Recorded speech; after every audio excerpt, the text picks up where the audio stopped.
Hello, hello, and welcome back to the Beyond the Barbell podcast. So today we are talking about the truth about the mom pooch, leaking, and core strength with Dr. Courtney. I am so excited to bring her on. She is based out of Phoenix, Arizona, and she's a passionate pelvic floor physical therapist with a deep commitment to women's health. Her mission is to empower women to heal their pelvic health and overall wellness through accessible, evidence-based techniques that can be done from the comfort of their own home. How cool is that? She loves educating and spreading awareness about the importance of strength training and progressive overload for pelvic floor in both preventative care and as a treatment method for pelvic floor dysfunction. You guys are going to gain so much information from this 30-minute jam-packed episode. If you are struggling with a lingering mom pooch, leaking during workouts, or just feeling like your core isn't what it used to be, then you are not alone. And the good news is that in today's episode, I sit down with Dr. Courtney and we go over all of this. She breaks down everything we need to know about our core, our pelvic floor, and why traditional workouts aren't always the answer. Whether you are prenatal, postpartum, never having kids, this episode is still applicable to you, right? We are covering the biggest misconceptions about pelvic floor strength. Hint, you are not going to leave this episode with just someone telling you to do more Kegels. And we're also going to talk about what's really behind the stubborn mom pooch, right? And why crunches aren't necessarily the fix. How to stop leaking when you lift, run, or sneeze, game-changing tips inside, and the right way to breathe, brace, and move so you feel stronger and more in control. So if you're someone that's ever thought, I do ab workouts, but my stomach still sticks out, or I guess peeing a little when I jump rope or box jump is just normal, or my body still doesn't feel right even months or years after postpartum, I'm having pain with intercourse, any of these things, then this episode is a must listen.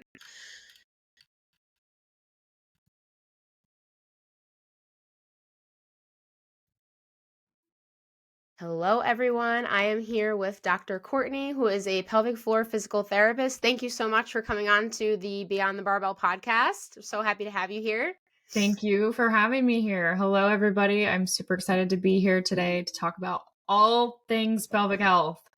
Yay. I'm so looking forward to just picking your brain and busting some common myths that are out there and just talking about all things pelvic floor. So I figure a great place to start, because it is such a buzzword, and maybe this is also because I had a baby a little over a year ago. So like the information on the internet, pelvic floor is everywhere. So I figured let's just start off with telling everyone, like, what does that actually mean? What does the pelvic floor do?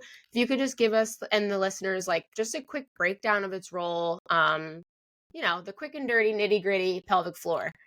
Yeah, absolutely. So it's funny that you mentioned like it's a buzzword and that everybody on the internet talks about it, because literally just yesterday I was talking to somebody and they're like, and it was actually somebody that was treated by another physical therapist for like blatantly obvious pelvic floor issues that should have been treated by a pelvic floor PT. And they're like, no, I don't think you need pelvic floor PT.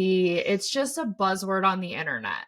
Like it's just floating around social media. And I was like, oh, like I was like shook that another physical therapist said that. Because it's not crazy. buzzword. It's not. Yeah. It's literally, and I get why people are like, oh, they think it's a buzzword, because it's one of those areas that are like, it's like it's new, right? Like people are now talking about it a lot. But the pelvic floor, which is great. It's great. Yes. But the pelvic floor is a muscle group that's been in your body since day one of eternity of everybody who has muscles. And in general, like we talk about it now because I feel like we live in a culture that everybody can talk about it openly and freely. And the pelvic floor muscle group is one of those areas of the body that you don't know about. And so when people do start talking about it, they're like, oh, what is this? And it becomes trending. But in general, the pelvic floor muscles are just a muscle group at the bottom of the pelvis that have very, very, very important functions that most people overlook and don't realize can contribute to a lot of other issues in and around the pelvis. So like back pain, and hip pain, and tailbone, and SI joint, and all of the things, right? And core and diastasis. And there's all these words that are thrown out. And it's like, Okay, well, how is the pelvic floor even related to those things? Well, if the pelvic floor has a lot of muscle functions, right? They provide stability, they provide support to the pelvic organs, they help support the pelvic bones, together in structure. They have sphincteric control of like your bowels, your bladder. There's sexual function, there's sphincteric, or I mean, sump pump functions, like they help with inflammation and swelling and getting blood flow into the pelvis, right, and shooting it back up to the heart. So the Wow. functions across the board are very, very vital and important, but nobody knows about it until it becomes an issue, right? But it can impact literally everything about your body that you don't realize, especially during pregnancy and postpartum.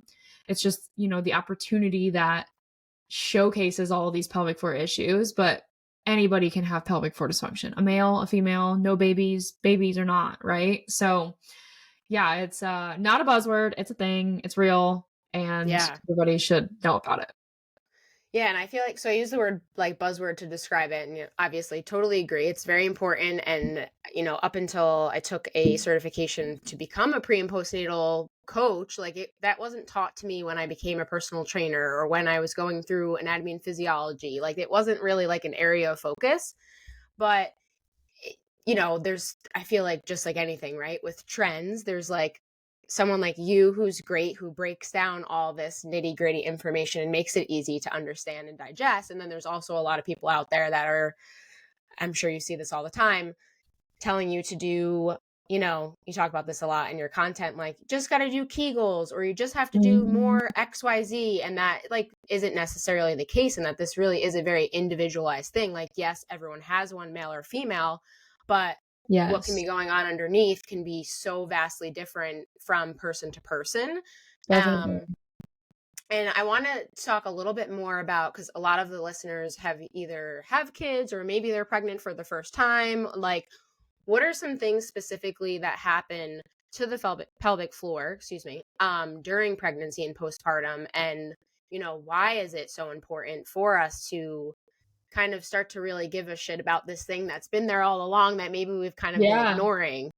definitely. So like I mentioned, like during pregnancy, it's just a opportunity that pelvic floor dysfunction can show up, right? And it's because so many things are changing rapidly around the pelvis, right? Like you have hormones that are influxing, right? You have a lot of relaxin, a lot of tissue laxity, and that plays a big role in your pelvic bone support. Like your bones, your Mm, joints become lax, right? Things are shifting and moving, and you have more mobility than you thought you used to, which can create a lot of demand on your postural muscles. It can create a lot of demand on your glutes, your hip flexors, your core, right? Like there's so much that's changing around the pelvis, and with a growing baby, like, or a belly, like you can't optimally use those muscles at what like as well as you once could.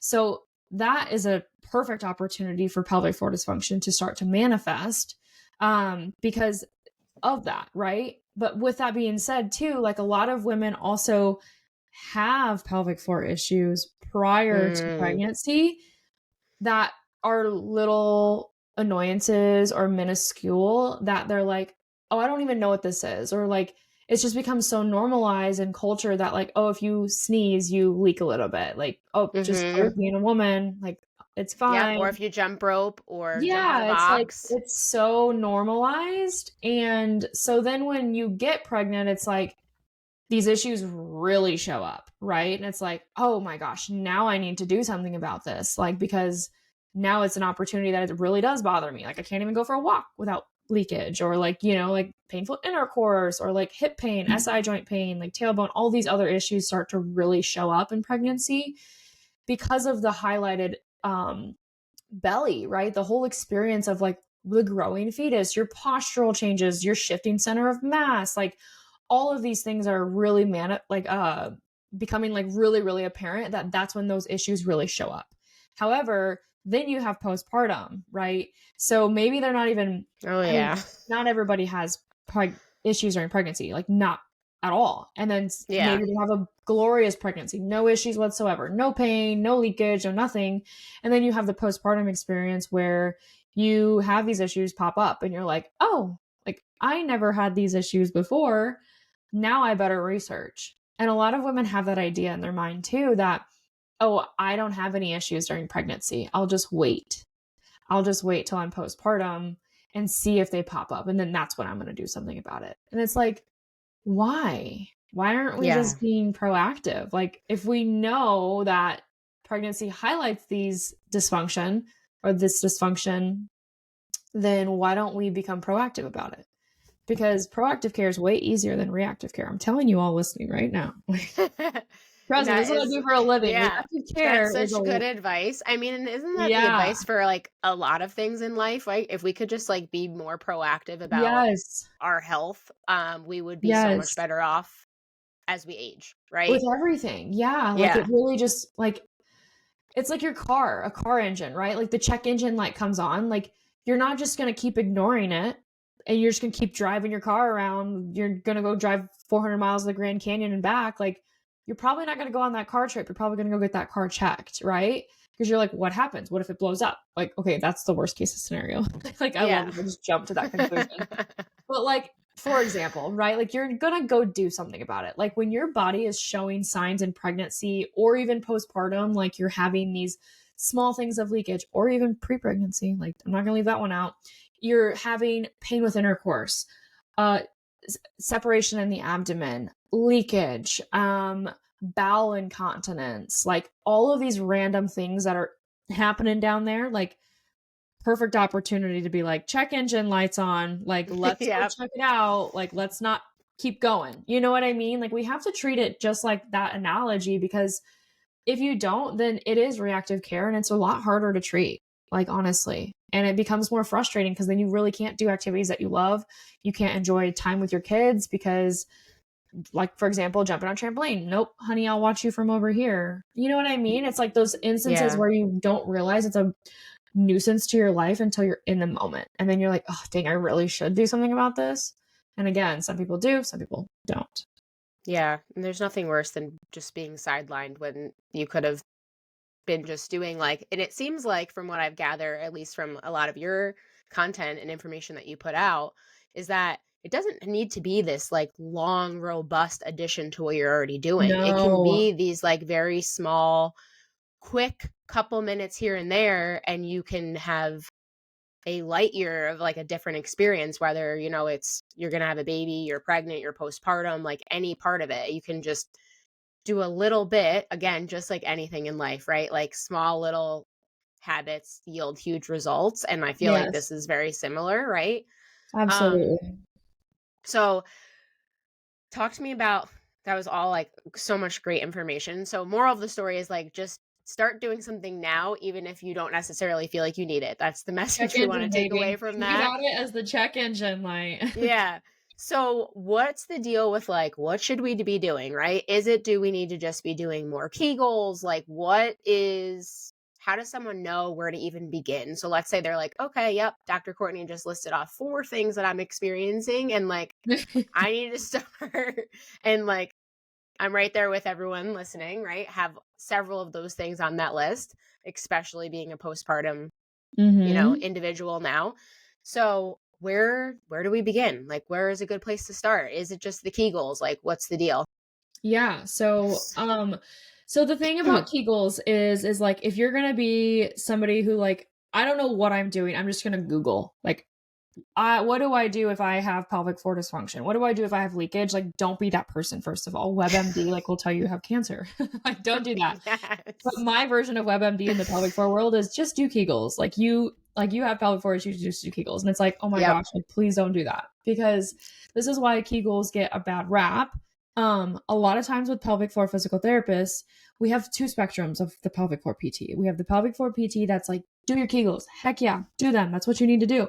And we have the other spectrum of, whoa, whoa, whoa, pump the brakes. Like, Kegels have a time and a place, but not for everybody. And Yep. I'm not pelvic floor PT, because if you think about the pelvic floor, it's a muscle group, right? A muscle group that can be tight, or it can be, I hate the word loose because it's not really a thing. It's lax, right? Incoordinated, right? That's a better word for that. Yep. So let's not forget that we don't know what our pelvic floor is. We don't know if it's tight. We don't know if it's lax on our own. So you don't want to go and Google, like, oh, should I just do Kegels, or be told or read Instagram post that says do Kegels because you don't know what's going on down there. Well, Oh, there goes because one your of my dogs. symptoms can be correlated with tension or they can be correlated with just like incoordinated weakness, right? And I hate saying that like, oh, it's tense versus like lax because it's not like that at all. Because you can have symptoms of pelvic floor dysfunction that is tension, and the same symptoms can show up as just like incoordinated muscles, right? So, where do you start is usually, obviously, I always recommend getting an assessment with a pelvic floor physical therapist because that's like number one most important, of course, right? Okay. Because they're going to be able to actually tell you, okay, yes, you have incoordinated muscles. It looks like you can't even pick up your pelvic floor. So like don't just go do Kegels on your own. Like let me teach you how to do this correctly. Because oftentimes people don't even know how to do them correctly. So one, it's an issue of like, okay, figure out what's going on first, get the assessment by somebody who can tell you what to do next, right? That's always number one. But if you don't have that opportunity, there's obviously, virtual care out there too. Like not every rural town especially, has a pelvic floor PT, or you have to drive, or it's a year-long wait list. Like there's virtual options. That's what I do. Everything is 100% virtually. But Yep. with that being said, like the assessment is going to help you guide your treatment, right? You don't want to do it all on your own. You don't want to do Instagram swipe videos. And that's a great place to start to gain information, but it's like a blessing and a curse. It's like you can learn, but like tread lightly because there's so much misinformation out there and it's coming from people that don't know what they're talking about as much, and it's a buzzword. So they're like, oh, I better make a post on this so I can seem Get some educated on followers. it, Yeah. get some followers, right? Like, so the biggest thing is like absorb, but like don't put it in a box, right? Like don't put all of your eggs in one basket and like, yep, this is what I have. This is what this person told me to do. This is what I need to do. Obviously, customization is always best for your body. It's like when you're following a recipe, you want to follow the exact ingredients of the recipe so you get the product at the end, right? Yeah. Like your pelvic floor is a recipe, sisters. Like it is not like let's just kind of pick and choose something off the shelf and hope it just comes out at the end. Yeah. Like it's pelvic floor dysfunction is a real thing, and it's not something that you just YouTube and Instagram swipe video away. Like, and I love social media. Like obviously I do a lot of my job through social media and I put out education, but never in my content will you see me being like, this is exactly what you need to do. Like, go do it. I'm like, Yeah. I'm so big on educating. I'm like, listen, this is what you need to look for. This is what you need to feel. If you do want to do this exercise, if you don't feel it this way, you're probably not doing it right. Like, I'm big on that side of things versus like top 5 exercises for better Kegel strength. You know what I mean? Like, it's like, Yeah. tread lightly, guys. Tread lightly on the Instagram. Yeah. And I can appreciate that honesty is like where you're can't exactly tell you, right? This is like one of those situations where it's like cool when people tell you, well, like, I don't know what you should do because I don't know what is going on with you specifically, right? Just like, yeah. again, any other diet, exercise regimen, like, you only have 20 minutes, this person has 60 minutes. So, like, I don't know what the best thing is going to be for you because we need to look at your lifestyle and what's going on in particular with you. So, it sounds like that's, this is exactly the same as like, great, be aware of it. Maybe you start to do some of these things, like you said, and you try them and kind of see, okay, she explained to do this movement and I should be feeling this and I'm not. Therefore, okay, like that's, a pretty good indicator that something's probably awry, that maybe I should look further into this and figure out a plan for me. Well, and what's on that note, like what's crazy is that a lot of times people will put themselves in the box of like, okay, I have leakage. For example, if I have leakage and somebody who else has leakage says, okay, I did Kegels and Kegels were helpful, or I did glute bridges or whatever the example is, I don't have to just use Kegels. Okay, great. That worked for that person. But now another woman's like, well, I have leakage. Oh, I better go do those things that she did. But little does that person know that, like, well, I also experience back pain and I have pain with intercourse and I have neck pain and I have tailbone issues and hip pain, but I also have leakage. So I better do exactly what she did because she got rid of her leakage doing those things. Well, I mean, you have all these other issues going on too. Like, so going and doing those glute bridges or Kegels, for example, that could exacerbate your other issues. So that's why I'm saying too, it's like, just because something worked for somebody else, that's because it was probably prescribed for that one person and it worked, right? You Yeah. can't, that's like when everyone's like hormonal balance or like follow my supplement Ugh. or eat my same Don't even get macros. me started on And that. it's like, But yes. no, you can't do that because what works for her is not going to work for you. And it's the same thing with like pelvic floor dysfunction. It's like, we cannot treat this as like, it's just like this, like willy nilly. Oh, it's just Yes. silly language. It's fun. And everyone did this. And so I'm doing it too. And it's like, no, like it's a real thing. Please do not treat yourself. Yeah, definitely. That's such good advice. Okay, so a little bit of a segue, not really, but like another, I feel like this is definitely like buzzword I feel like is appropriate for this is like the mom pooch, right? And I feel like this connects to a lot of what we were just talking about, like with exercise selection and what you should be doing. And like, are we even treating the thing that we're trying to treat, right? So if we think about like the mom pooch specifically, and people are always like, okay, that must mean that, and I see this so much, especially being a part of like Facebook groups now as a mom, is like, this is like, everyone wants to get rid of that, right? And rid Yes. of baby fat, et cetera, et cetera. So it's like, but what is actually even potentially going on? Like, right? Is it a matter of like, okay, this person needs to just drop X amount of body fat? Or, is it like, okay, we need to just be doing tireless amount of crunches and core exercises, and I just don't have core muscles. That's why I have this pooch. Or it's like, I had a kid and I'm just going to have this forever, right? Can you I know you talk a lot about this in your content. So can you drop some knowledge bombs on like what's potentially going on here? Are we destined to have this forever? Like, Yeah, absolutely. So the word mom pooch is like obviously just slang, right? Like it's like that lower belly bulge, it's really what it is. The fupa people refer to as often. The what? Right? The fupa. The fupa, yes. Like how you can just like tuck it in. Yeah. I hate when people say that. I'm like, you guys, it's really not like that. Like, let's not throw it in that bucket. Like, no. I know. It's terrible. But everyone will know exactly what we mean when we say that. Stop talking about yourself that way. Like, stop. No. So what it is like, there's a couple things, obviously there is extra body weight there. There's extra adipose tissue for sure. That is a thing. But there's also, it depends on how early postpartum you are, right? Like if you're super early postpartum, like within your first 3 to 6 months, I would say like that's like still uterine tissue. Like, your uterus doesn't shrink back overnight. Let's repeat that line right there. Everyone 1 month postpartum is like, I want to be back in size 6 jeans. And it's like, you literally, your uterus is still huge. Babe, yeah, you're so big. It takes so long for that to shrink, right?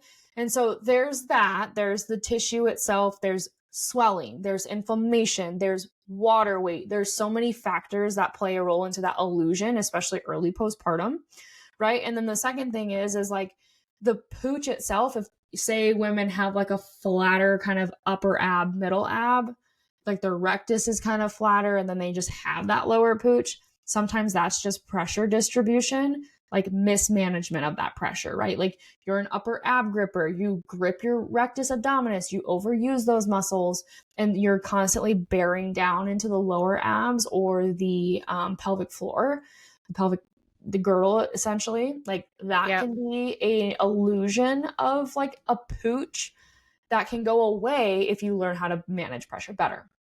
So there's that side of things, right? And you really don't know that until you figure out if you can really activate your core correctly or not, and breathe correctly, and figure out if your ribs are moving, right? And again, this is why we don't self-prescribe exercises, because there's so many intricate details here. I'm already like, all right.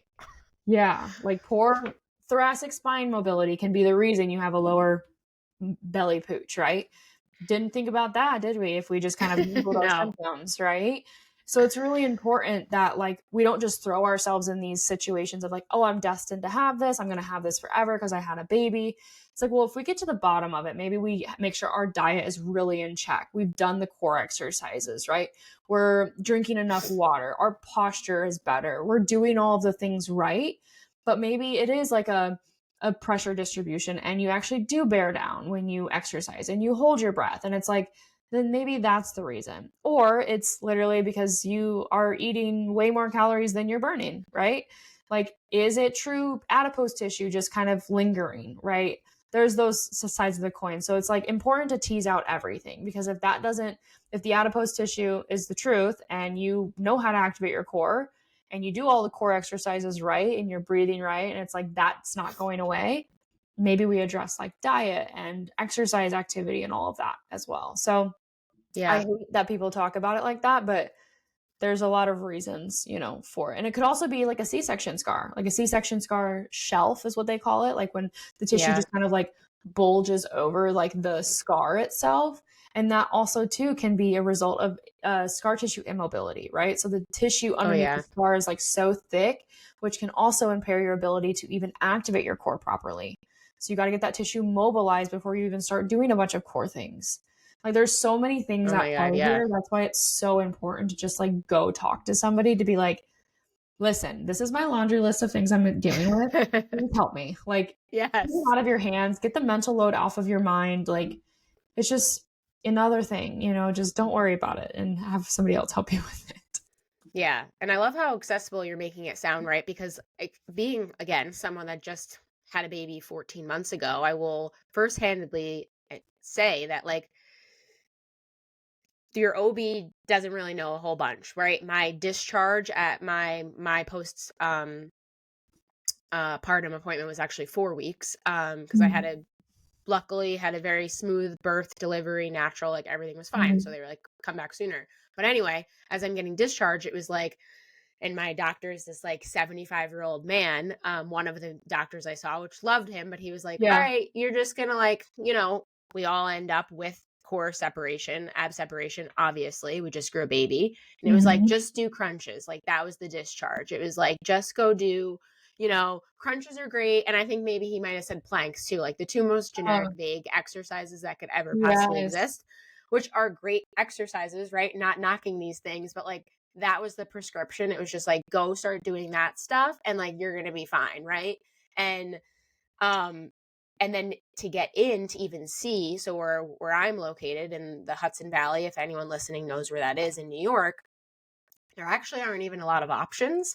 And if you do Mhm. want to go see someone, like I was before I delivered, was like, I want to go see a pelvic floor therapist because like I only know so much from the certification. There's always more to learn, right? Oh, yeah. So I'm so happy to have you here. And like I'm no expert. I can't pretend that I am you, nor do I want to be. Like this is a lot. And I was Mhm. like, I want to go in and see someone. And they were like, well, you can't because you don't really have any issues right Oh, now. So you're no. not going to be able to get into this appointment with the one person that does it in this area.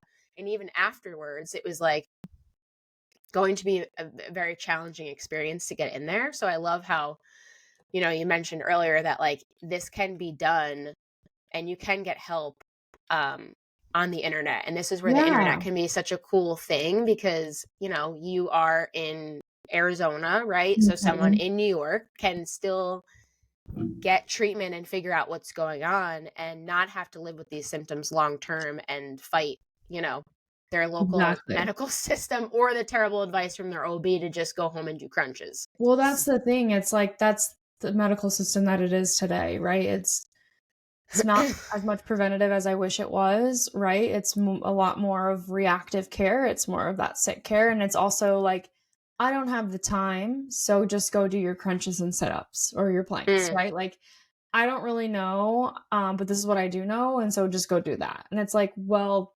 maybe just be like, yeah, go see a pelvic floor PT. Like, be on yeah. that proactive and preventative side and conservative care of medicine because that's what medicine should be, versus just prescriptions and you know surgeries and injections and all of the other stuff that keeps the hospitals running efficiently.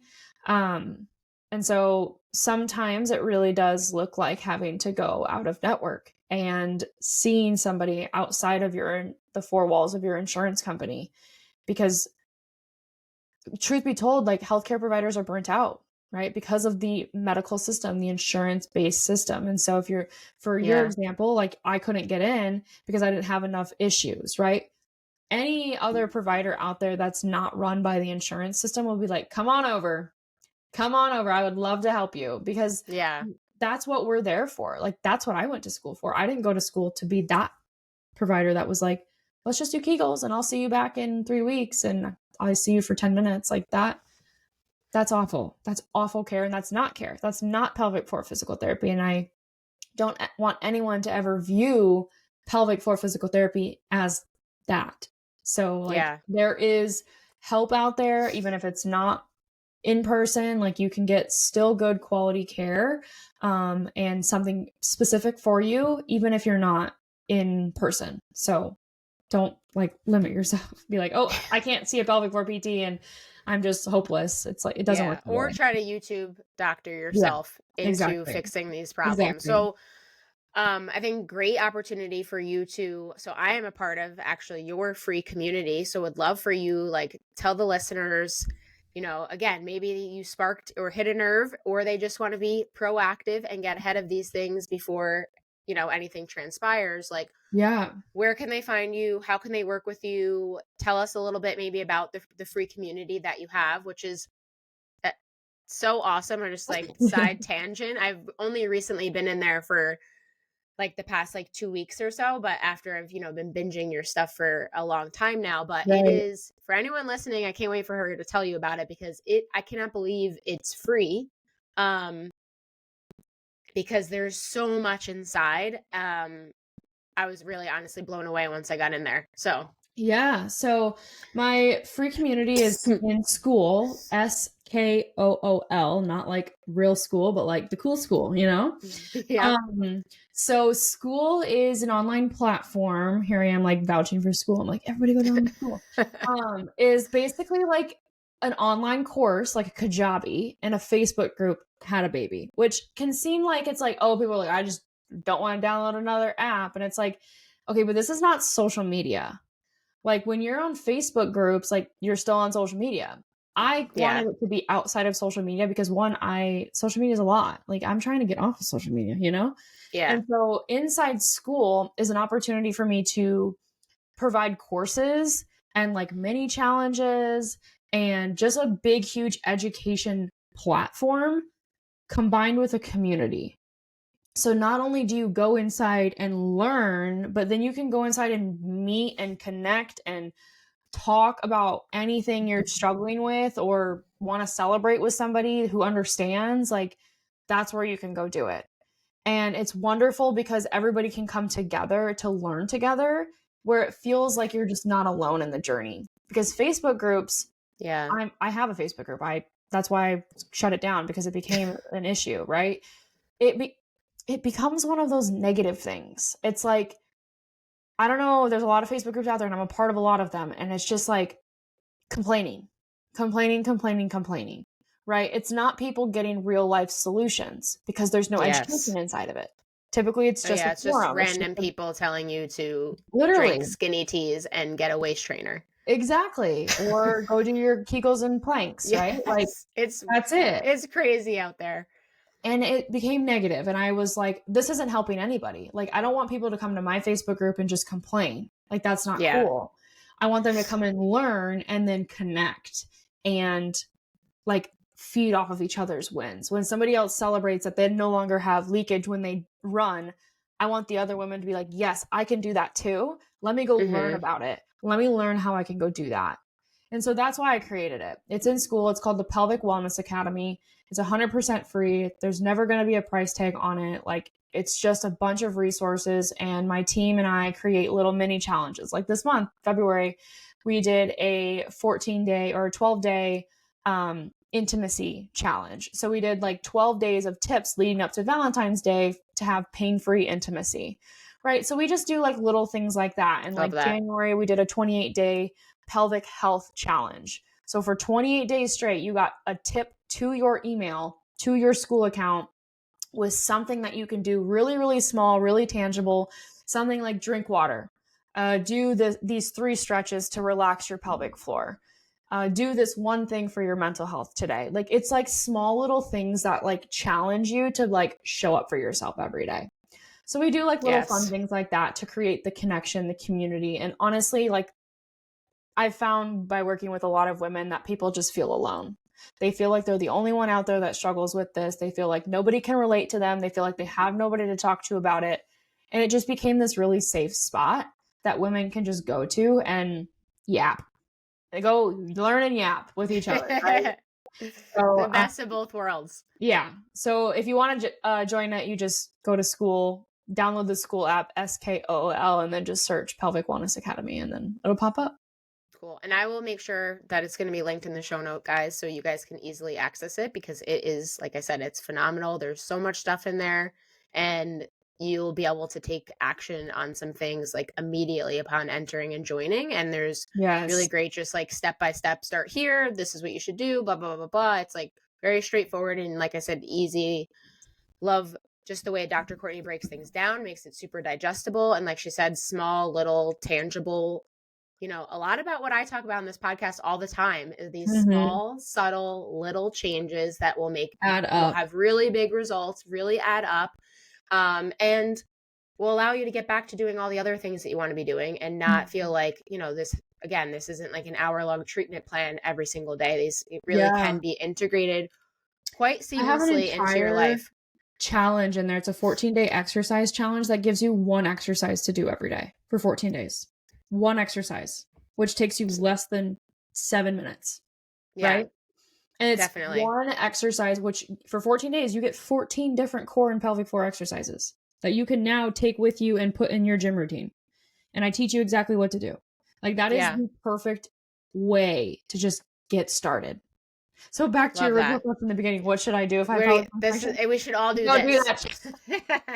So that's what we're going to end on is we're going to go do Dr. Courtney's 14-day challenge. And while we do it, we're going to take some of the things that she mentioned in this episode and stick them in our back pocket. We're going to do these exercises, listen to her instructions about what's going on, what we should be feeling, what's happening, and take it a step further and be proactive and take note if any of these things are an issue along the way. And maybe she even prompts you to do that inside. But like if there's anything that isn't doable or, causes any type of discomfort, this is a great opportunity to start to narrow down and note it. So that way, if you do end up reaching out for further one-on-one help, you've done a little bit of homework and you know a few things about like, well, this is where I really seem to be struggling because maybe you just have no idea.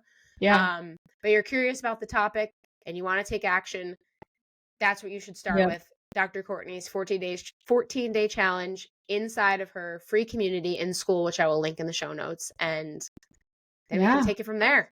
Take action. I love it. That's all it's about. It's so easy. Just one small step every day. Well, it's like the slogan, right? 1% better every day. That's all you got to do. Just be 1% better. If that's waking up early and drinking 5 ounces of water, like 1% better. That's all that matters. And my listeners know all about that because I'm a James Clear groupie. So I talk about the 1% better and that whole like philosophy all of the time. My clients are probably rolling their eyes as they're listening because they're like, yep, okay, this is definitely this is what Ashley says.